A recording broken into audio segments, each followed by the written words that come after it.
Hey, I'm Nicolette Amarillas. I'm a strength coach and a posture and movement specialist, and I want to help you move better and exercise without pain. Today, we're going over the standing decline press on a cable machine. Now, this exercise can obviously be done with dumbbells and a bench or a barbell and a bench, but sometimes if you're in the gym, maybe they're being taken or utilized, or you don't have access to them, or you might be like me and you utilize tonal. Now, with that being said, I do find that the cable version gets executed incorrectly all the time and usually causes a lot of shoulder pain and discomfort. I want to make sure that we're doing this right so that you're actually working the muscles you're supposed to work. That way, we're not wasting any time when we're showing up for a workout. Let's go over it. Now, your body position in relation to the cable machine is the most important part when it comes to executing the decline press. This is usually where people get it wrong, and then everything that follows in the movement is also incorrect. So let's establish where our bodies will be in relation to the machine that you're using. I'm using tonal today. Let's go over it. So my tonal arms are parallel. So whatever cable machine you're using, try and make sure that the arms are about parallel or in line with whatever your shoulder width is. Now from here, we have to think about where we're placing our body. Too close to the anchor point is going to be very vertical.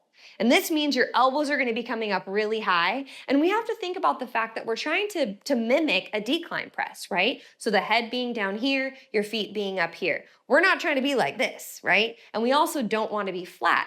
So if we're too close, it's usually too vertical. And if we're too far, it's usually too horizontal, which just ends up being a regular old chest press. We want to make sure we're getting that decline position for really deep chest work. I'm going to take my handle in each hand. From here, I'm going to get into a split stance, okay? My back heel can be on the floor or it can be lifted up, whatever is more comfortable for you. Okay. And that soft knee bend in both legs is really important. But you are thinking about how your weight is about 70% in this front leg. Okay. So yes, we have weight in the back leg, but it's a little bit more weight in this front leg. From here, we're gonna start with the arm straight. I'm gonna show you a good repetition, and then after, I'm gonna show you what's wrong with other variations to it, okay? So palms face down. They're about shoulder distance or a little bit narrower, so we get in a nice, strong engagement. From here, shoulders down, away from the ears. Now notice my torso position. I'm not forward, because if I'm forward, again, then I'm just doing a horizontal chest press. It's no longer decline.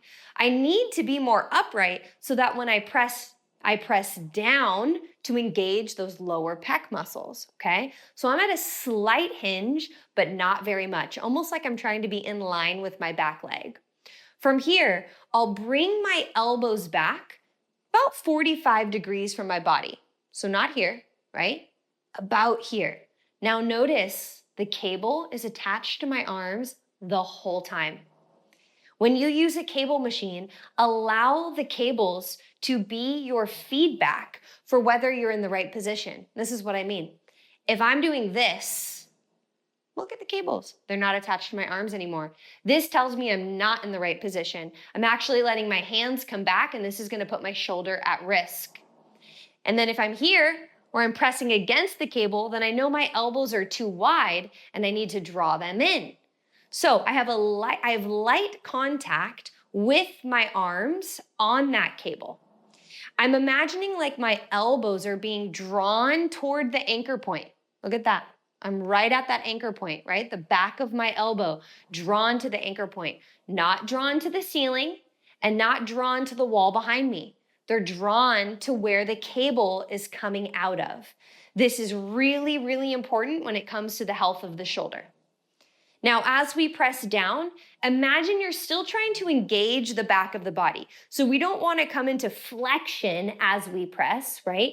We want to stay into a nice straight spine. So it might seem counterintuitive, but as you press forward, think about engaging the back and the lats. This is going to create stability and strength around the shoulder. So I'm engaging the back of my body even though I'm pressing with the front, okay?